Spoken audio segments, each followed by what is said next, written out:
Video is very important for traders. अगर आप एक ट्रेडर्स हो तो यह वीडियो आपके लिए बहुत ही ज़्यादा इंपॉर्टेंट होने वाली है। आपने अक्सर मार्केट में देखा होगा कि 90% ट्रेडर्स लॉस करते हैं, वहीं पर 5 से 10% ट्रेडर्स मार्केट से रेगुलर पैसा कमाते हैं। ऐसा क्यों होता है? यानी 90% ट्रेडर्स ऐसी क्या गलती करते हैं जिनकी वजह से वो पैसा लॉस करते हैं, वहीं पर 5 से 10% ट्रेडर्स ऐसी कौन सी गलती नहीं करते हैं जिनकी वजह से वो मार्केट में रेगुलर पैसा कमाते हैं। तो इस वीडियो में मैं आपको कंप्लीट यही बताने वाला हूँ कि 90% ट्रेडर्स पैसा लॉस क्यों करते हैं, वहीं पर 5 से 10% ट्रेडर्स मार्केट से रेगुलर पैसा कैसे कमाते हैं। देखो यहाँ पर मैं 3 मेन गलतियों के बारे में बताने वाला हूँ जो 90% ट्रेडर्स करते हैं और 5 से 10% ट्रेडर्स नहीं करते हैं। समझिए, देखो यहाँ पर बहुत सारे ट्रेडर्स ऐसे हैं जिन्हें ट्रेडिंग करना प्रॉपर तरीके से आता ही नहीं है, यानी मार्केट की उन्हें प्रॉपर नॉलेज ही नहीं है। आप सिंपल सा समझो कि अगर आपको ट्रेडिंग करना आता ही नहीं है तो आप क्या उम्मीद लगा सकते हो कि आप मार्केट से अच्छा पैसा कमा पाओगे? नहीं कमा पाओगे। इसका देखो बहुत सारे लोग हैं, देखो ये इसका मतलब ये नहीं है कि आपको बाई करना आ गया, सेल करना आ गया तो आप एक ट्रेडर बन गए, ऐसा नहीं है। ट्रेडिंग पहले आपको प्रॉपर तरीके से सीखनी पड़ेगी, तभी आप मार्केट से पैसा कमाने की उम्मीद रख सकते हो। बहुत सारे ट्रेडर्स ऐसे हैं जिन्हें ट्रेडिंग करनी नहीं आती, मैं बता रहा हूँ। देखो अगर आपको यही नहीं पता है कि एंट्री कहाँ करनी है और एग्जिट कहाँ करना है, तो अगर आपको यही नहीं पता है यानी आप मार्केट का एनालिसिस कर ही नहीं पाते हो, इम्पॉर्टेंट लेवल्स निकाल ही नहीं पाते हो, एंट्री और एग्जिट को डिसाइड ही नहीं कर पाते हो, तो जाहिर सी बात है कि आप गलत जगह पर एंट्री करोगे और गलत जगह पर एग्जिट होगे, जिसकी वजह से आप लॉस करोगे। तो पहले तो आपको प्रॉपर तरीके से ट्रेडिंग आनी चाहिए। अब ट्रेडिंग में कुछ इंपॉर्टेंट चीज़ें होती हैं जैसे टेक्निकल एनालिसिस, आपने नाम सुना ही होगा। तो टेक्निकल एनालिसिस आपको आनी चाहिए। अगर आपको प्रॉपर तरीके से टेक्निकल एनालिसिस, प्राइस एक्शन, अब देखो यहाँ पर मैं टेक्निकल एनालिसिस और प्राइस एक्शन को बहुत डिटेल्स में नहीं बताने वाला हूँ कि ये क्या होते हैं, बट कभी आप यूट्यूब पर सर्च कर लेना। लेकिन आपको टेक्निकल एनालिसिस यानी प्राइस एक्शन आपको प्रॉपर तरीके से आना ही चाहिए। अगर आपको टेक्निकल एनालिसिस अच्छे से नहीं आती है तो आप मार्केट का यानी मार्केट का एनालिसिस कर ही नहीं पाओगे, मार्केट के इम्पोर्टेंट लेवल्स निकाल ही नहीं पाओगे प्रॉपर तरीके से। अब अगर आप प्रॉपर तरीके से आप निकाल ही नहीं पाओगे तो आप गलत जगह पर ट्रेड करोगे और अपना लॉस कराओगे। तो भाई सबसे पहले अगर आपको नहीं आता है तो प्रॉपर तरीके से टेक्निकल एनालिसिस यानी प्राइस एक्शन को प्रॉपर तरीके से सीखो। टेक्निकल एनालिसिस में जैसे candlestick pattern, chart pattern, support, resistance, trend line, breakout, breakdown, अब यही प्राइस एक्शन भी यही चीज़ें हैं। यानी टेक्निकल एनालिसिस और प्राइस एक्शन को मैं साथ में ही कर दिया हूँ। आप इस चीज़ को प्रॉपर तरीके से सीखो ताकि आप मार्केट का एनालिसिस कर पाओ, आप इम्पोर्टेंस लेवल निकाल पाओ और परफेक्ट एंट्री और एग्जिट डिसाइड कर पाओ कि आपको एंट्री कहाँ करनी है और एग्जिट कहाँ करना है, ये चीज़ें। अब दूसरा, इसी में आपको प्राइस एक्शन सीखने के साथ साथ आपको एसएमसी सीखना होगा। अब एसएमसी क्या है? एसएमसी होता है स्मार्ट मनी कॉन्सेप्ट। अब आप खुद सोचो कि जो मार्केट है, मार्केट को क्या अपने जैसे छोटे ट्रेडर्स चलाते हैं? तो नहीं, यानी मार्केट क्या रिटेलर्स, यानी मार्केट को क्या रिटेलर्स चलाते हैं? तो ऐसा नहीं होता है।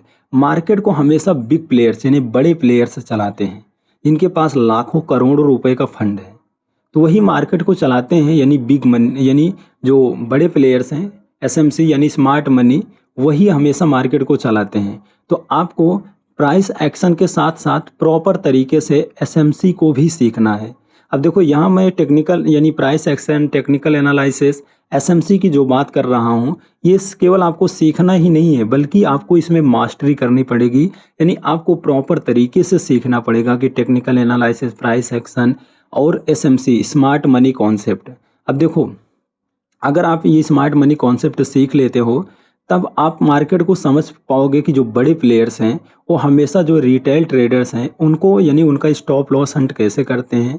उनको अक्सर उनके वो मतलब जो रिटेल ट्रेडर्स हैं वो अपने उनको लगता है कि मैं सही ट्रेड कर रहा हूँ, लेकिन वो स्मार्ट मनी कॉन्सेप्ट यानी जो बिग प्लेयर्स हैं वो हमेशा उनका स्टॉप लॉस करके फिर से मार्केट उसी डायरेक्शन में ले जाते हैं। सिंपल सा समझो, आपने बहुत बार देखा होगा कि आपको प्राइस एक्शन तो आता है, यानी आपको सपोर्ट रेजिस्टेंस आता है, सपोर्ट रेजिस्टेंट आता है, कैंडलस्टिक पैटर्न आता है, चार्ट पैटर्न आता है, ब्रेकआउट ब्रेकडाउन आता है, ट्रेंड पहचानना आता है, यानी ये सब चीज़ें आती हैं। लेकिन आपने खुद कितनी बार नोटिस किया होगा कि आपने कोई कैंडल है, आप उस कैंडल पर ट्रेड लेते हो। मान लीजिए कि एक हैमर कैंडल है, हैमर एक बुलिश कैंडल है।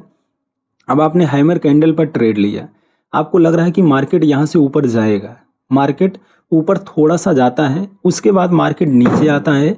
स्टॉप लॉस यानी आपने जहाँ मान लीजिए कि हैमर कैंडल है, तो हैमर के अगली जैसे हैमर कैंडल बन गई, तो हैमर कैंडल के अगली जब कैंडल यानी अगली कैंडल जब बनने लगती है तो बहुत सारे ट्रेडर्स वहाँ पर एंट्री करते हैं, या तो दूसरी कैंडल बन जाती है, तीसरी जब कैंडल बनने लगती है तो बहुत सारे ट्रेडर्स वहाँ पर एंट्री करते हैं, यानी वहाँ पर बाइंग करते हैं।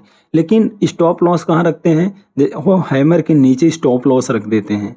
जो बिग मनी यानी जो बड़े प्लेयर्स हैं वो क्या करते हैं, मार्केट में हैमर तो बना लेकिन आपने ट्रेड भी लिया, क्योंकि देखो जो बड़े प्लेयर्स हैं वो हमेशा लिक्विडिटी ढूंढते हैं, यानी यहाँ पर जो लिक्विडिटी कहाँ पर ज़्यादा है। अब सिंपल सा समझो, देखो यहाँ पर मैं बहुत डिटेल्स में नहीं बताने वाला हूँ, बट आप थोड़ा सा समझ लो। आप इसको एसएमसी सीखने के लिए आप यूट्यूब पर सर्च करना, नहीं तो मैं भी कुछ दिन बाद मैं खुद ही इस कोर्स को स्टार्ट करूँगा एसएमसी के बारे में। देखो मान लीजिए कि हैमर कैंडल बनी, उसके ऊपर आपने ट्रेड लिया, एसएल कहाँ रखा, हैमर कैंडल के नीचे। तो कभी कभी मार्केट क्या करता है कि हैमर के नीचे आता है थोड़ा सा, और हैमर के नीचे आने के बाद आपका स्टॉप लॉस हंट करता है, यानी स्टॉप लॉस हिट करता है। उसके बाद मार्केट फिर से आपके ही डायरेक्शंस में चला जाता है। तो आपको लगा कि यार मैंने तो प्राइस एक्शंस फॉलो किया, सीखा था, बट मार्केट ऐसा मेरे साथ क्या किया कि यानी मार्केट गया तो मेरे ही डायरेक्शंस में, लेकिन मेरा स्टॉप लॉस हिट हो गया, उसके बाद मार्केट गया। आपने ऐसी बार बहुत चार्ट पैटर्न देखा होगा कि मान लीजिए कि डबल बॉटम पैटर्न बनता है, यानी डब्लू पैटर्न बनता है। आपने निकलाइन डब्लू पैटर्न की निकलाइन को ड्रॉ किया कि भाई निकलाइन के ऊपर जब मार्केट जाने लगेगा, यानी मार्केट निकलाइन को ब्रेक करेगा, उसके बाद रीटेस्ट करेगा, फिर से मार्केट जब ऊपर जाएगा तो वहाँ पर आप अक्सर एंट्री बनाते हो और आपको लगता है कि मार्केट यहाँ से बुलिश रहेगा। ये चीज़ें सही भी होती हैं, कई बार काम भी करती हैं, लेकिन कई बार काम नहीं करती हैं। अब सिंपल सा समझो, एक डबल बॉटम पैटर्न है यानी डब्लू पैटर्न है, उसके निकलाइन ड्रॉ करते हैं, उसके निकलाइन के ऊपर जैसे ही मार्केट अप साइड जाता है हम वहाँ पर ट्रेड लेते हैं। लेकिन कभी कभी आप नोटिस करना कि ये पैटर्न आपको कई बार प्रॉफिट भी देगा, लेकिन ज़्यादातर आपको ये पैटर्न बनने के बाद मार्केट आपने जहाँ पर एंट्री की है, यानी जहाँ पर एसएल रखते हैं, अगर मान लीजिए कि बायर ने एंट्री की तो वहाँ पर जिस जगह पर सबसे ज़्यादा एसएल रखे जाते हैं, मार्केट देखना अक्सर उस एसएल को हिट करता है। उसके बाद हिट करने के बाद फिर से मार्केट उसी डायरेक्शंस में चला जाता है और आप सोचते हो कि यार मैंने तो सही जगह पर ट्रेड लिया था, फिर भी मार्केट मेरा एसएल हिट मतलब कैसे किया। तो यहाँ पर जो बड़े प्लेयर्स होते हैं, बिग प्लेयर्स, वो यहाँ पर अपना गेम रचते हैं, यानी वो अपने अपने तरीके से ट्रेड करते हैं। अब देखो एसएमसी प्राइस एक्शन के साथ साथ ना आपको एसएमसी आनी ही चाहिए, ताकि आप समझ पाओ कि यानी जो प्राइस एक्शन कभी नहीं वर्क करता है वैसा प्राइस एक्शन क्यों वर्क नहीं करते, यानी एसएमसी जो बड़े प्लेयर्स हैं वो मार्केट में क्या ऐसे करते हैं जिससे आपका जो स्टॉप लॉस है वो हिट होता है, उसके बाद मार्केट फिर से आप यानी आप उसी डायरेक्शंस में यानी आपके ही डायरेक्शंस में चला जाता है। तो देखो यहाँ पर मैं बहुत ही ज़्यादा डिटेल्स में नहीं बताने वाला हूँ, बट आप सिंपल सा समझो कि आपको टेक्निकल एनालिसिस यानी प्राइस एक्शन प्रॉपर तरीके से आनी चाहिए। उसके साथ साथ आपको प्रॉपर तरीके से एसएमसी को भी सीखना पड़ेगा। एसएमसी सीखो, यानी एसएमसी में बहुत सारी चीज़ें आती हैं।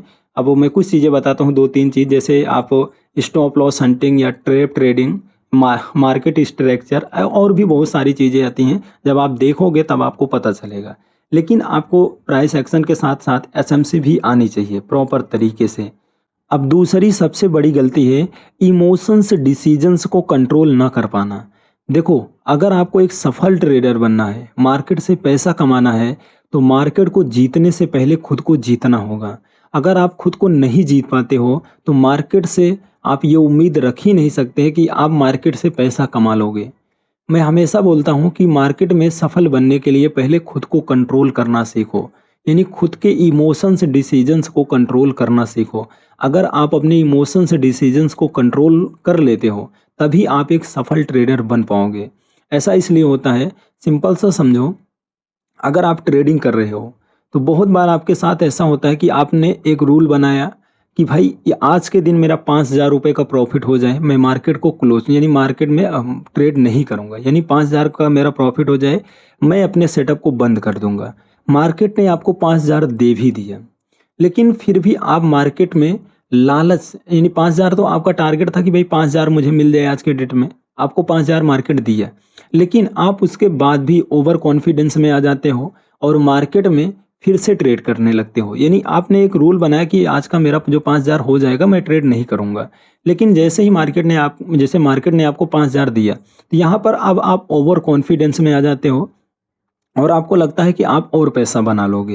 यानी आपने खुद ही रूल बनाया और खुद ही रूल पर नहीं टिके रहे, यानी रूल को तोड़ रहे हो, यानी आपको लग रहा है कि मैं और यहाँ पर पैसे बना लूँगा। तो आपने अगर दूसरा ट्रेड लिया तो आपको मान लीजिए कि उसमें 2,000 का लॉस हो गया, तो अब आपके पास बचा कितना, 3,000 रुपये। अब आप क्या करोगे, यहाँ पर पहले तो आपने रूल तोड़ दिए पहला, अब अगर आपके पास 3,000 बचा, 2,000 लॉस हुआ, तो आप फिर से ट्रेडिंग करोगे कि यार मेरा 5,000 फिर से राउंड फिगर हो जाए, मैं फिर से सेटअप को बंद कर दूंगा। अब यहाँ पर क्या करोगे, आप ओवर ट्रेडिंग करना चालू कर दोगे, फिर से आप ट्रेड करोगे, फिर से आप ट्रेड करोगे। अब मान लीजिए कि वो ट्रेड ट्रेड नहीं चला, यानी आप मार्केट आपके डायरेक्शंस में नहीं गया और आपका फिर से 1,000 का लॉस हो गया, तो आपका जो लॉस है वह 3,000 रुपये का हो गया और बचा कितना, 2,000 रुपये। अब यहाँ पर सबसे मेन चीज़ क्या होती है ना, कि यहीं पर ट्रेडर सबसे बड़ी गलती करता है। पहले तो आपका टारगेट कितना था, 5,000 कि मुझे 5,000 मार्केट से आज मिल जाए, मैं सेटअप को बंद कर दूंगा, लेकिन आप मार्केट ने आपको 5,000 दिया, लेकिन आपने अपने सेटअप को बंद नहीं किया। यानी यहाँ पर जो आपका इमोशंस था वो आपको आपके कंट्रोल में नहीं है, यानी आपका इमोशंस आउट ऑफ कंट्रोल हो जाता है। यहाँ पर अगर आपको प्रॉफिट हो जाता है तो आप ओवर कॉन्फिडेंस में आ जाते हो, अगर आपको लॉस हो जाता है तो आप ओवर ट्रेडिंग करते हो। यानी आपको हमेशा इमोशंस कंट्रोल करना ही होगा। अगर आप इमोशंस कंट्रोल नहीं कर पाते हो, यानी आप एक डिसिप्लिन तरीके से ट्रेडिंग नहीं कर पाते हो ना, तो आपका प्रॉफिटेबल बनना ना के बराबर ही है, आप प्रॉफिटेबल नहीं बन सकते। देखो रिटेल जो ट्रेडर्स होते हैं ना, जो लॉस करते हैं, अक्सर नोटिस करना, उनको ट्रेड लेने की बहुत जल्दी रहती है, उनको लगता है, और ये जो उनको ट्रेड लेने की भी बहुत जल्दी रहती है और वो इस माइंड सेट से ट्रेड लेते हैं कि कितना जल्दी पैसा बन जाए, यानी कितना जल्दी ट्रेड ले ले, कितना जल्दी पैसा बन जाए। वहीं पर जो एक प्रो ट्रेडर होता है ना, वो पहले प्रॉपर अपने सेटअप का वेट करता है, अपने सेटअप का वेट करता है, उसके बाद सेटअप बनने के बाद ट्रेड लेने से पहले वो डिसाइड करता है कि आखिर मेरा अगर ये ट्रेड गलत भी हुआ तो कितना रुपए यानी कितना मेरा लॉस होगा, कि अगर मेरा ट्रेड सही हुआ तो कितना मुझे प्रॉफिट होगा। तो आप ये चीज़ें डिसाइड करो और उसके बाद आपने जो रूल बनाया है कि भाई मैं इतना ही ट्रेड करूंगा एक दिन में, अगर आपने रूल बनाया कि मैं एक दिन में 2 ट्रेड लूंगा, अगर आपका 2 ट्रेड में एसएल हो जाता है तो आप अपने सेटअप को बंद करो और दूसरे काम के लिए चले जाओ। बहुत सारे ट्रेडर्स ना आज इसी की वजह से लॉस कर रहे हैं कि वो खुद को ही कंट्रोल नहीं कर पाते हैं। देखो ट्रेडिंग करते समय जब हम पैसे यानी ट्रेडिंग में जब हम पैसा देखते हैं ना, तो पैसा अगर बनता है तो हमारे मन में लालच आता है, अगर पैसा डूबता है ना, फिर हमें एक गुस्सा जैसा आता है कि यार मार्केट में पैसा क्यों गया, मैं इसको रिकवर करूंगा, और आप ओवर ट्रेडिंग करोगे और आप और लॉस करोगे। और अगर आपको पैसा बन बन गया तो आपके अंदर लालच आएगा कि मैं और बनाऊंगा। तो देखो सिंपल सी बात है कि आपको ट्रेडिंग करने यानी ट्रेडिंग करते समय आपको अपने यानी इमोशंस को प्रॉपर तरीके से कंट्रोल रखना होगा। यानी आपका एक रूल होना चाहिए कि मुझे इतना ट्रेड करना है, इतना एसएल रहेगा, इतना टारगेट रहेगा, अगर मार्केट इतना हो जाता है यानी मेरा बन जाता है, मैं अपने सेटअप को बंद कर दूंगा, या मेरा इतना लॉस हो जाता है तो मैं अपने सेटअप को बंद कर दूंगा। आप अक्सर नोटिस करना बहुत सारे ट्रेडर्स ना अपने इमोशंस को कंट्रोल नहीं कर पाते, जिसकी वजह से वो बड़े बड़े लॉसेस कर बैठते हैं। ये देखो ट्रेडिंग में ऐसा नहीं है कि आपका लॉस नहीं होगा, ट्रेडिंग में लॉस होगा। ट्रेड जो लॉस है वह एक पार्ट ऑफ ट्रेडिंग है, लॉस होना कोई बड़ी बात नहीं है। लेकिन अगर आप ज़बरदस्ती ट्रेड कर करके मार्केट में लॉस कर रहे हो ना, तो भाई आपकी गलती है। आप पहले तो अपने प्रॉपर सेटअप का वेट करो और अपना एसएल टारगेट ये चीज़ें डिसाइड करो, अपना रूल बनाओ कि मैं इतना ही ट्रेड करूंगा, इतना लॉस लूंगा। अगर आपका उतना हो जाता है आप बंद कर दो। बहुत सारे ट्रेडर्स हैं जो अपना इमोशंस कंट्रोल में नहीं कर पाते, जिसकी वजह से वो बड़े बड़े लॉसेस कर बैठते हैं। तो यही थी कुछ गलतियाँ। आप मैंने आपको बताया कि पहले आप प्रॉपर टेक्निकल एनालिसिस यानी प्राइस एक्शन को प्रॉपर तरीके से सीखो। उसके बाद आप एसएमसी को भी सीखो। उसके बाद अपने इमोशंस यानी इमोशंस, डिसीजंस, डिसिप्लिन जैसी चीज़ों को प्रॉपर तरीके से फॉलो करो। देखो, एक प्रॉफिटेबल ट्रेडर बनने के लिए ना डिसिप्लिन का होना बहुत ही ज़्यादा इम्पोर्टेंट है। अगर आप डिसिप्लिन तरीके से ट्रेडिंग नहीं करते हो ना, तो आप मार्केट में लगातार लॉस में ही रहोगे। बहुत सारे ट्रेडर्स यही गलती करते हैं, वो खुद के बनाए हुए रूल को ही तोड़ते हैं। अगर आप खुद के बनाए हुए रूल को ही लगातार तोड़ते रहोगे तो कभी कभी आपको तो पैसा बन जाएगा, लेकिन यही रूल तोड़ तोड़ के ना आप अपने इमोशंस, साइकोलॉजी सारी चीज़ें भ्रष्ट कर लेते हो, जिसकी वजह से आप बड़ा लॉस कर बैठते हो। तो ये चीज़ों को कंट्रोल करो, धीरे धीरे आपका लॉसेस कम होना चालू हो जाएगा। मिलते हैं नेक्स्ट वीडियो में। Thank for watching this video.